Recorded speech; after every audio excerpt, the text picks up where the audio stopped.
this is DJ Squatter. We are backstage at the TBFM stage, and I'm sat with Rain May Fall, who've just come off stage. How are you doing, guys? All good, man, all good. Hot and sweaty and all metalled out, but very, very good. And thankfully it didn't rain. Yeah, Which we were terrified of. Exactly, yeah. I feel like we may have got the blame if it did. Tempting fate with this name, but When the weather forecast is predicting possible rain, you don't want to be Rain May Fall on an afternoon like that. We did that last year, and just after we played, it hammered down, and then thunder and lightning.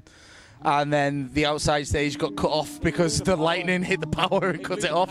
So that was all your fault, basically? Yeah, so I don't think we were very popular last year, No. to be honest. Oh, no, that's not great then. Yeah, but memorable though. Oh yeah. They'll remember the band name after that. I should imagine. Yes, that was us. So clearly we did something right somewhere along the line that day. Yeah, that's got to be good. And how does it compare, do you think, to this year to last year? Any big similarities? Seems better. Yeah. Things are. It's progressing as a festival now. It's becoming more it's more professional, and I can see that this could easily turn up to be like the next Bloodstock, because Bloodstock is now at the commercial stage. It's becoming a big festival. It's not underground anymore, and while this is still underground, I can see this easily blossoming into something much, much bigger. Yeah, from my point of view, I heard about it last year because I know that's when you guys got sent over to me to play on the squatter spot from Bethan. But I've never been before and that. But as it's when the first load of bands were announced, the number of bands that we play and that I recognised straight away was like, oh, that is definitely somewhere where we need to be, like as a station. I'm excited about a few of the bands on today, actually, especially Curb Grinder. Those guys are awesome, Yeah. We've got some good headliners over the weekend. It's looking really good. Very nice and busy. So, for those who don't know you guys, whereabouts are you from, and how long have you been going, and things like that? We hail from Liverpool. Although none of us have the accent, to be honest. Which is quite weird, the fact that all five of us don't really have an accent. We don't really. You can tell it. You've got. You can tell, but it's not. I've got an even less of a twang because I grew up in Rill. I was born in Liverpool, but grew up in Rill, so I've only got a little tiny twang now again. Half of my youth in Rill Sunset, so that's fine. Most people did. That's what everyone remembers. Waves in the pool. We're all from Liverpool or the surrounding areas, and we've been together like 2.5 years now. Yeah, we started. Our first gig was October 2012. Yeah. Have you had many lineup changes or anything, or is it the same guys kept going? It's pretty much the exact same. We've had one lineup change, which we had a bass player change. That was for we've progressed since then, though. Yeah. Luke, our bass player, he's brought a certain musical element to the band that we didn't necessarily have. Whereas, I'm very happy with the technical side of things and writing more complex things. But Luke has just a different approach. He's a very talented guitarist as well as a bass player. So it's great having a writing team musically of 3. We've got me, John, and Luke, who can all bring stuff to the plate. And that's changed us, and we've just become more versatile, I think, with Luke, and he's a damn fine bass player, so it always helps. But also he's got the vocals to visit. We've now got 3-part vocals, which we've always wanted. We're huge together, and we could only really do 2-part. Yeah, we're very, very big Alice in Chains fans, and Alice in Chains as a band, it's very predominantly 2 vocals, and what they do with harmony is really interesting, and it's not the normal thing to do with harmony. And that's kind of what we've always tried to do. Now we've got that 3rd vocal in as well. And Luke has got a surprisingly high range. So he can hit that bit that Tim doesn't quite get to. Probably make me pass out. Yeah. Mark has had a history of writing harmonies that have made me nearly pass out on stage. Yeah, that's always been the way that we've written vocal harmonies while recording songs. And it's kind of been that I'll do harmony to my own voice, and then Tim just learns what I've done. Whereas now, with the 3 vocals, we're writing harmony as we go. Or I've improvised it in the studio. It's been improvised, yeah. Which once when we were recording a song a couple of years ago, and I went into the booth and started singing them, and purportedly Mark was out saying, "That's not the fucking line." But they went, "Oh, it's okay though, because it works." I just thought I'd try something different, and it's cool because it doesn't often happen. We're kind of like we're the weird limbo between rock and metal.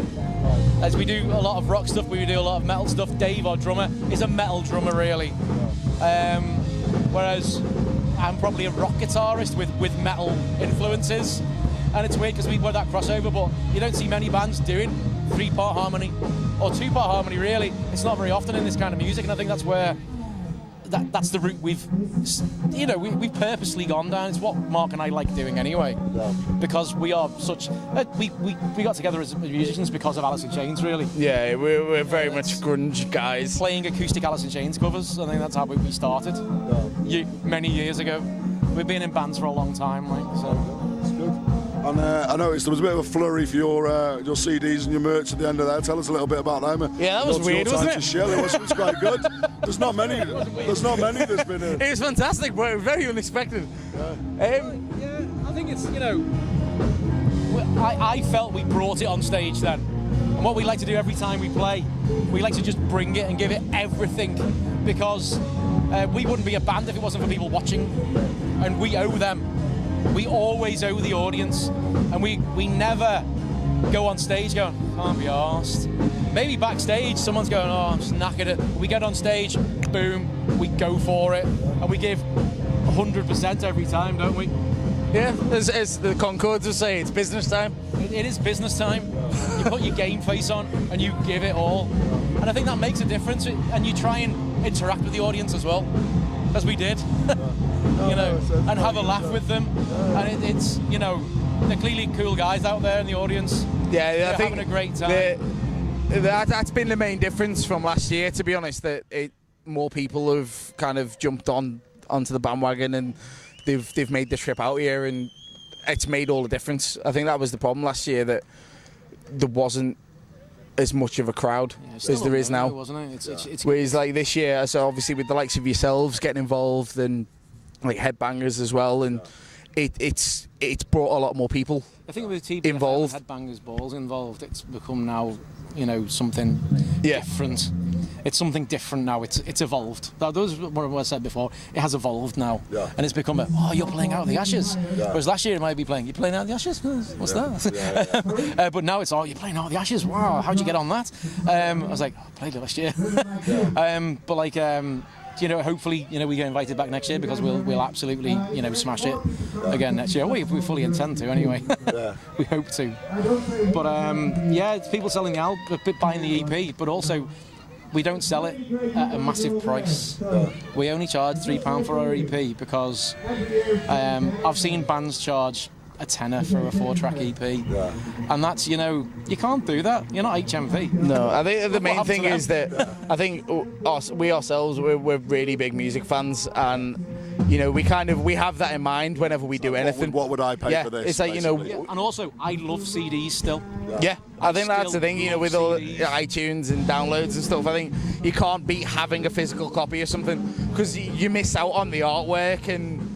That kind of the story that goes with that, and I think that, especially with the artwork that we've done, a good friend of ours, Cole Taylor, did the artwork, and it is very much involved with the title of the EP, which is where it began, and the artwork kind of goes along with that, and I think just downloading a bunch of tracks, you lose a lot of the vibe that the whole EP is about, really. But as I say, it's been good that, as I say, we've managed to offload some of our CDs.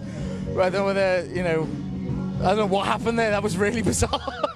Yeah, it's always still a shock, even though we played a lot. We've supported Crowbar and Diamond Head and Newly John Roth. And Mark and I, before in our old band, we supported Testament, Censor, Hatebreed, all kinds of bands. It's still a shock almost when people want to buy your CD, because it's such a that's amazing. That's good, because that means that you're never going to get, you're not getting too big for your boots, if you like, and taking it for granted.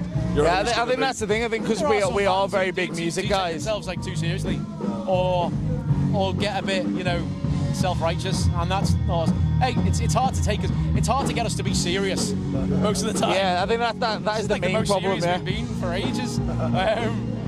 We mess around a lot and we have fun, but the whole point about this band is that we're gonna kick-ass tunes with massive riffs and have a good time. Sounds like a good recipe to me. Not having a good time, what's the point? Yeah. Right. And, you know, on stage we have a good time. Yeah. I couldn't be happier than when I'm on stage. Yeah. That is, you know... Well, if you keep doing that, kick-ass riffs and having a good time, then we'll keep playing you on TBFM, so that's all good then, isn't it? Fantastic. That'll all That work sounds out like very well. a pretty sweet deal to us, yeah. Right. Okay, thanks for that, guys. That's really good. Cheers. Go. Yeah, much appreciated, man. That's Rain May Fall. I've been DJ Squatter, TBFM.